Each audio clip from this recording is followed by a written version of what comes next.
Let me tell you in no uncertain terms, I am sick of the Syria crap. So sick. And let me be clear, if you think Assad, the Prime Minister of Syria, is responsible for all this stuff, what goes on there is not him. He is a puppet to Iran and to Russia.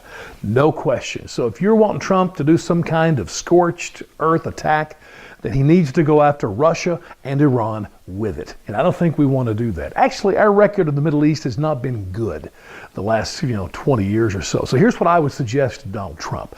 Number one, he needs to hop on his plane, head over to Brussels, Belgium, to the headquarters of NATO.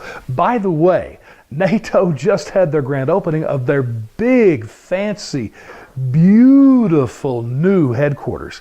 They built it, took 8 years at a cost of $1.25 billion.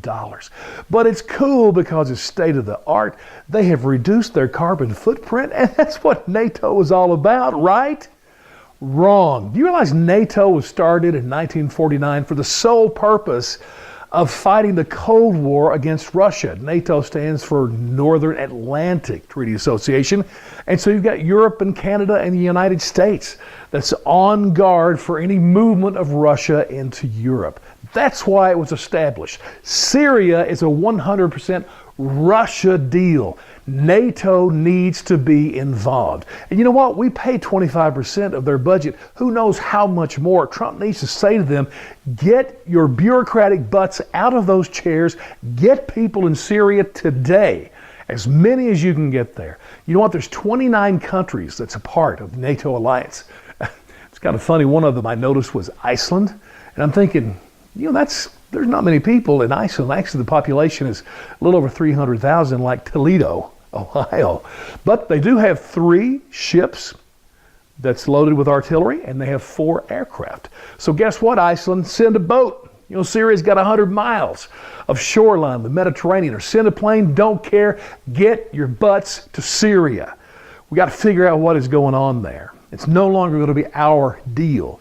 And after you leave there, head back to New York, go right into UN headquarters, go right into the Security Council. And yes, I know that whatever the Security Council does, Russia, just like the U.S., can veto any action they take. You know what I'd say? Tough cookies, UN.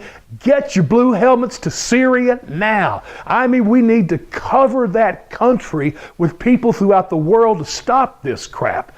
I mean, Syria is no bigger than the state of Washington.